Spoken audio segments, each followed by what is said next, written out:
It is granted only to the heart that abounds with integrity, trust, generosity, and love, to realize true prosperity. The heart that is not possessed of these qualities cannot know prosperity, for prosperity, like happiness, is not an outward possession, but an inward realization. The greedy man may become a millionaire, but he will always be wretched, and mean, and poor, and will even consider himself outwardly poor, so long as there is a man in the world who is richer than himself, whilst the upright, the open-handed and loving will realize a full and rich prosperity, even though their outward possessions may be small. He is poor who is dissatisfied, he is rich who is contented with what he has, and he is richer who is generous with what he has. When we contemplate the fact that the universe is abounding in all good things, material as well as spiritual, and compare it with man's blind eagerness to secure a few gold coins or a few acres of dirt, it is then that we realize how dark and ignorant selfishness is. It is then that we know that self-seeking is self-destruction. Nature gives all, without reservation, and loses nothing. Man, grasping all, loses everything. If you would realize true prosperity, do not settle down, as many have done, into the belief that if you do right, everything will go wrong.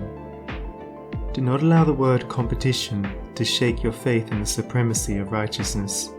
I care not what men may say about the laws of competition, for do I not know the unchangeable law, which shall one day put them all to rout, and which puts them to rout even now in the heart and life of the righteous man?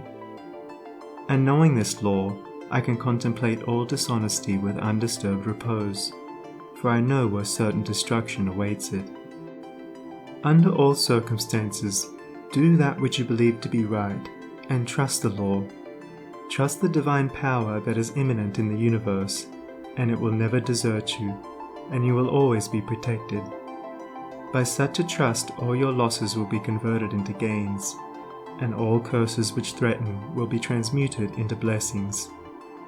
Never let go of integrity, generosity, and love, for these, coupled with energy, will lift you into the truly prosperous state. Do not believe the world when it tells you that you must attend to number one first, and to others afterwards. To do this is to not think of others at all, but only of one's own comforts. To those who practice this, the day will come when they will be deserted by all, and when they cry out in their loneliness and anguish, there will be no one to hear and help them.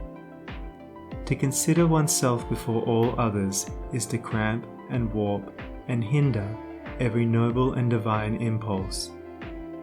Let your soul expand.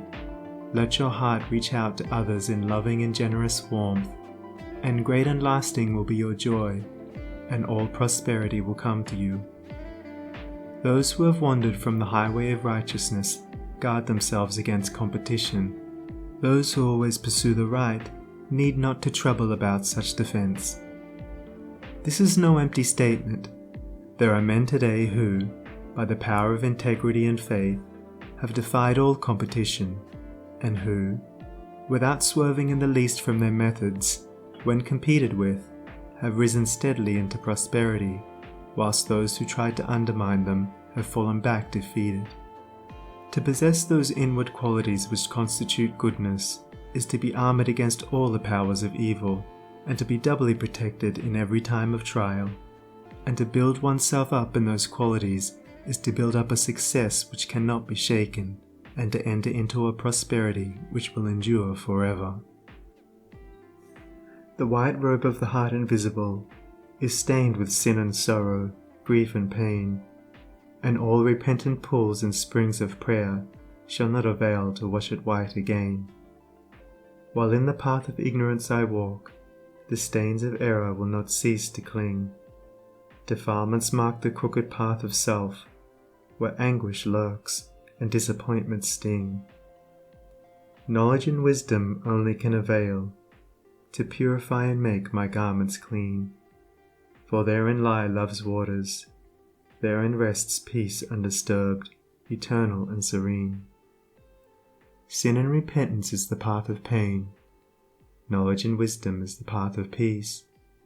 By the near way of practice I will find where bliss begins, and how pains and sorrows cease. Self shall depart, and truth shall take its place. The changeless one, the indivisible, shall take up his abode in me, and cleanse the white robe of the heart invisible.